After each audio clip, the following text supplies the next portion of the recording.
नमस्कार मेरे प्यारे साथियों। आज मैं आप लोगों के सामने श्रीमद् भागवत महापुराण के तृतीय स्कंद का त्रयस्त्रिंशोऽध्याय लेकर आई हूँ, अर्थात 33वां अध्याय लेकर आई हूँ तृतीय स्कंद का। और उस अध्याय का क्या नाम है? तो देवहूति को तत्व ज्ञान एवं मोक्ष पद की प्राप्ति।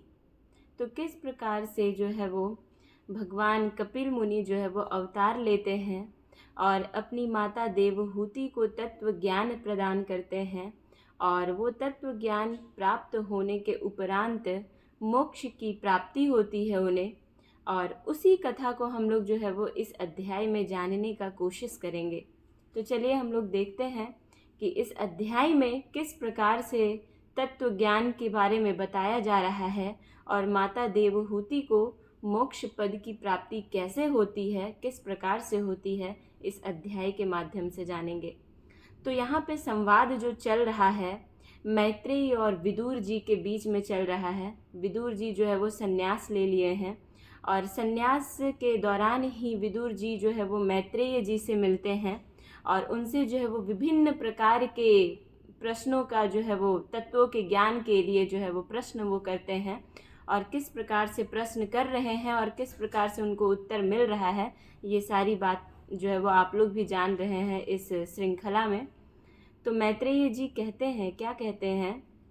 विदुर जी, श्री कपिल भगवान के ये वचन सुनकर करदम जी की प्रिय पत्नी माता देवहूति के मोह का पर्दा फट गया और वे तत्व प्रतिपादक सांख्य शास्त्र के ज्ञान की आधार भूमि भगवान श्री कपिल जी को प्रणाम करके उनकी स्तुति करने लगी। मेरे प्यारे मित्रों, चाहे उम्र में छोटा हो चाहे उम्र में बड़ा, आप ये चीज़ कभी मत देखिएगा। आप ये देखिएगा कि वो किस प्रकार से मुझे ज्ञान जो है वो दे रहे हैं, किस प्रकार के तत्व ज्ञान को मुझे समझा रहे हैं। एक माता अपने पुत्र को जो है वो प्रणाम कर रही है और उनकी स्तुति कर रही है। क्यों? क्योंकि उन्हें जो है वो कपिल मुनि जो है वो तत्व ज्ञान को बताते हैं, तत्व ज्ञान को समझाते हैं अपनी माता को, और तत्व ज्ञान समझाने के उपरांत जो है वो भगवान कपिल जी को उन्हीं की माता प्रणाम करती है और उनकी स्तुति करती है। देवहूति कहती है स्तुति करते हुए कि कपिल जी, ब्रह्मा जी आपके ही नाभि कमल से प्रकट हुए हैं। उन्होंने प्रलय कालीन जल में शयन करने वाले आपके पंचभूत, इंद्रिय, शब्द आदि विषय और मनोमय विग्रह का, जो सत्व आदि गुणों के प्रवाह से युक्त सत्स्वरूप और कार्य एवं कारण दोनों का बीज है, ध्यान ही किया था।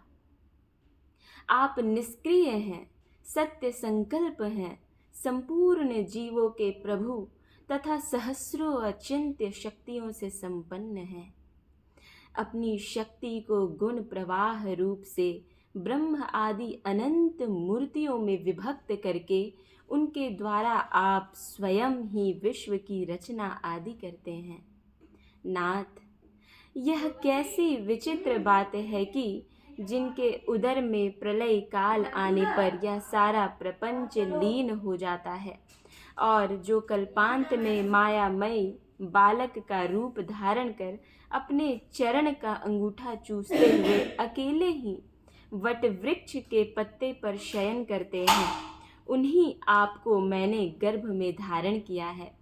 विभो, आप पापियों का दमन और अपने आज्ञाकारी भक्तों का अभ्युदय एवं कल्याण करने के लिए स्वेच्छा से देह धारण किया करते हैं। अतः जिस प्रकार आपके वराह आदि अवतार हुए हैं, उसी प्रकार यह कपिला अवतार भी मुमुक्षाओं को जो है वो ज्ञान मार्ग दिखाने के लिए हुआ है। भगवान, आपके नामों का श्रवण या कीर्तन करने से तथा भूले भटके के कभी कभी आपका वंदन या स्मरण करने से ही कुत्ते का मांस खाने वाला चांडाल भी सोमयाजी ब्राह्मण के समान पूजनीय हो सकता है। फिर आपका दर्शन करने से मनुष्य कृतकृत्य हो जाए, इसमें तो कहना ही क्या है।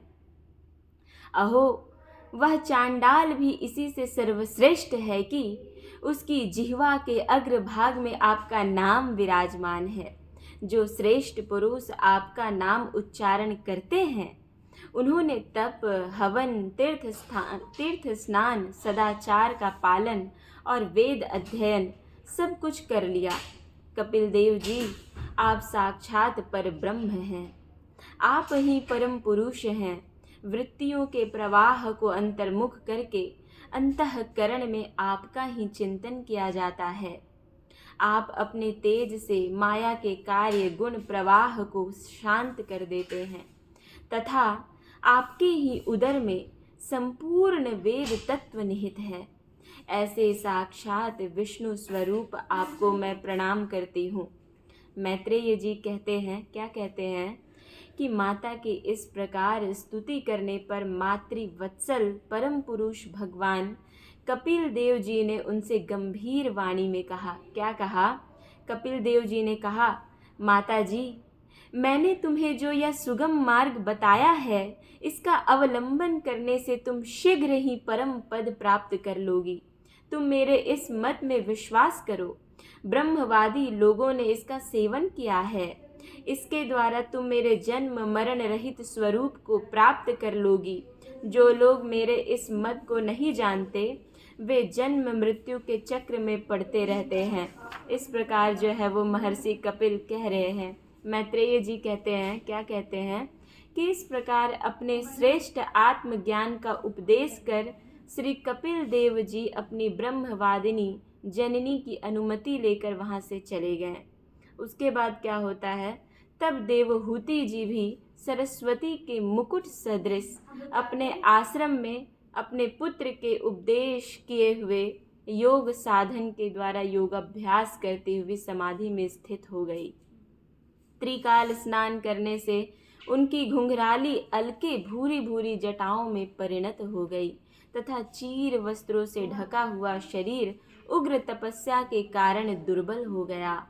उन्होंने प्रजापति कर्दम के तप और योग बल से प्राप्त अनुपम गार्हस्थ्य सुख को, जिसके लिए देवता भी तरसते थे, त्याग दिया। जिसमें दुग्ध फेन के समान स्वच्छ और सुकोमल शैया से युक्त हाथी दांत के पलंग, सुवर्ण के पात्र, सोने के सिंहासन और उन पर कोमल कोमल गद्दे बिछे हुए थे तथा जिसकी स्वच्छ स्फटिक मणि और महामरकत मणि की भीतों में रत्नों की बनी हुई रमणी मूर्तियों के सहित मणिमय दीपक जगमगा रहे थे, जो फूलों से लदे हुए अनेकों दिव्य वृक्षों से सुशोभित था, जिसमें अनेक प्रकार के पक्षियों का कलरव और मतवाले भौरों का गुंजार हो रहा था। जहाँ की कमल गंध से सुवासित बावलियों में करदम जी के साथ उनका लाड प्यार पाकर क्रीड़ा के लिए प्रवेश करने पर उसका गंधर्व गण गुणगान किया करते थे और जिसे पाने के लिए इंद्राणियां भी ललायित रहती थी। उस गृहोद्यान की भी ममता उन्होंने त्याग दी। कौन? तो माता देवहूति। किंतु पुत्र वियोग से व्याकुल होने के कारण अवश्य उनका मुख कुछ उदास हो गया था, क्योंकि भगवान कपिल जो है वो उनको तत्व ज्ञान का उपदेश देने के पश्चात जो है वो अंतर्धान हो गए थे। तो उनको तो सारी वस्तुओं से उनकी जो ममता थी वो हट गई थी, परंतु ऐसा प्रतीत हो रहा था उनके मुख को देखकर कि थोड़ा पुत्र वियोग से वो उदास हो गई थी। पति के वन गमन के अनंतर पुत्र का भी वियोग हो जाने से वे आत्मज्ञान संपन्न होकर भी ऐसी व्याकुल हो गई जैसे बछड़े के बिछुड़ जाने से उसे प्यार करने वाली गौ व्याकुल हो जाती है। वत्स विदुर, अपने पुत्र कपिल देव रूप भगवान हरि का ही चिंतन करते करते वे कुछ ही दिनों में ऐसे ऐश्वर्य संपन्न घर से भी उपरत हो गई। फिर वे कपिल देव जी ने भगवान के जिस ध्यान करने योग्य प्रसन्न वदनारविंद युक्त स्वरूप का वर्णन किया था, उसके एक एक अवयव का तथा उस समग्र रूप का भी चिंतन करते हुए ध्यान में तत्पर हो गई। भगवत भक्ति के प्रवाह, प्रबल वैराग्य और यथोचित कर्मानुष्ठान से उत्पन्न हुए ब्रह्म साक्षात्कार कराने वाले ज्ञान द्वारा चित्त शुद्ध हो जाने पर वे उस सर्वव्यापक आत्मा के ध्यान में मग्न हो गई, जो अपने स्वरूप के प्रकाश से माया जनित आवरण को दूर कर देता है। इस प्रकार जीव के अधिष्ठान भूत पर ब्रह्म श्री भगवान में ही बुद्धि की स्थिति हो जाने से उनका जीव भाव निवृत्त हो गया और वे समस्त क्लेशों से मुक्त होकर परम आनंद में निमग्न हो गई। अब मुक्त होकर जो है वो क्या हो गई, वो परम आनंद को प्राप्त हो गई। अब निरंतर समाधिस्थ रहने के कारण उनकी विषयों के सत्यत्व की भ्रांति मिट गई और उन्हें अपने शरीर की भी सुधि ना रही। जैसे जागे हुए पुरुष को अपने स्वप्न में देखे हुए शरीर का नहीं रहता, उसी प्रकार से वो समाधिस्थ जो देवहूति थी, उनको थोड़ा सा भी कुछ सुधि ना रहा कि उनके शरीर में क्या रेंग रहा है, उनके शरीर में क्या चढ़ा हुआ है, उनका शरीर के वस्त्र कैसे गिरे हुए, उन्हें कुछ भी ये चीज़ का भान नहीं रहा। वो इतने मग्न हो गई थी। उनके शरीर का पोषण भी दूसरों के द्वारा ही होता था, किंतु किसी प्रकार का मानसिक क्लेश न होने के कारण वह दुर्बल नहीं हुआ। उसका तेज और भी निखर गया और वह मैल के कारण धूम युक्त अग्नि के समान सुशोभित होने लगा। उनके बाल बिथुर गए थे और वस्त्र भी गिर गया था, तथापि निरंतर श्री भगवान में ही चित्त लगा रहने के कारण उन्हें अपने तपो योगमय शरीर की कुछ भी सुधि न रही। केवल प्रारब्ध ही उसकी रक्षा करता रहा। वो इतने मग्न हो गई थी अपने समाधि में कि उन्हें कुछ भी भान नहीं हो रहा था कि हमारे आसपास में क्या हो रहा है। विदुर जी, इस प्रकार देवहूति ने कपिल देव जी के बताए हुए मार्ग द्वारा थोड़े ही समय में नित्य मुक्त परमात्म स्वरूप श्री भगवान को प्राप्त कर लिया। वीरवर, जिस स्थान पर उन्हें सिद्धि प्राप्त हुई थी वह परम पवित्र क्षेत्र त्रिलोकी में सिद्धपद नाम से विख्यात हुआ। साधु स्वभाव विदुर जी, योग साधन के द्वारा उनके शरीर के सारे दैहिक मल दूर हो गए थे। वह एक नदी के रूप में परिणत हो गया, जो सिद्ध गण से सेवित और सब प्रकार की सिद्धि देने वाली है। महायोगी भगवान कपिल जी भी माता की आज्ञा ले पिता के आश्रम से ईशान कोण की ओर चले गए। वहाँ स्वयं समुद्र ने उनका पूजन करके उन्हें स्थान दिया। वे तीनों लोकों को शांति प्रदान करने के लिए योग मार्ग का अवलंबन कर समाधि में स्थित हो गए। कौन? भगवान कपिल। सिद्ध, चारण, गंधर्व, मुनि और अप्सरा गण उनकी स्तुति करते हैं तथा सांख्याचार्य गण भी उनका सब प्रकार स्तवन करते हैं, उनका वंदन करते हैं। निष्पाप विदुर जी, तुम्हारे पूछने से मैंने तुम्हें यह भगवान कपिल और देवहूति का परम पवित्र संवाद सुनाया।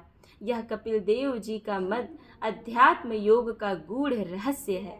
जो पुरुष इसका श्रवण या वर्णन करता है वह भगवान गरुड़ ध्वज की भक्ति से युक्त होकर शीघ्र ही श्री हरि के चरणार बिंदु को प्राप्त करता है। मेरे प्यारे मित्रों, आपने देखा कि किस प्रकार से 6-7 अध्यायों में जो है वो महर्षि कपिल मुनि जो है वो भगवान विष्णु के अवतार लेकर अपनी माता देवहूति को भक्ति योग के बारे में समझाते हैं, भक्ति तत्व के बारे में समझाते हैं और उस परम तत्व को समझाने के पश्चात जो है वो माता देवहूति जो है वो समाधि को प्राप्त करती है और उसके पश्चात भगवान कपिल जी भी जो है वो समाधि को प्राप्त कर लेते हैं। ये अध्याय यहीं तक समाप्त होता है। अगले अध्याय में हम लोग जो है वो देखने वाले हैं कि किस प्रकार से स्वयंभू मनु की कन्याओं के वंश का वर्णन बताया गया है भागवत में। तो हम लोग अगले कथा को जानने के लिए जो है वो अगले दिन देखेंगे और सुनेंगे। तब तक आप बने रहिए और कथाओं का श्रवण करते रहिए और मन लगाइए और हर पंक्ति के तत्वों को समझने का प्रयत्न कीजिए, तभी आप जो है वो भक्ति मार्ग पे प्रवृत्त हो पाएंगे। नमो नमः। नमः संस्कृताय। ओम नमो भगवते वासुदेवाय नमः।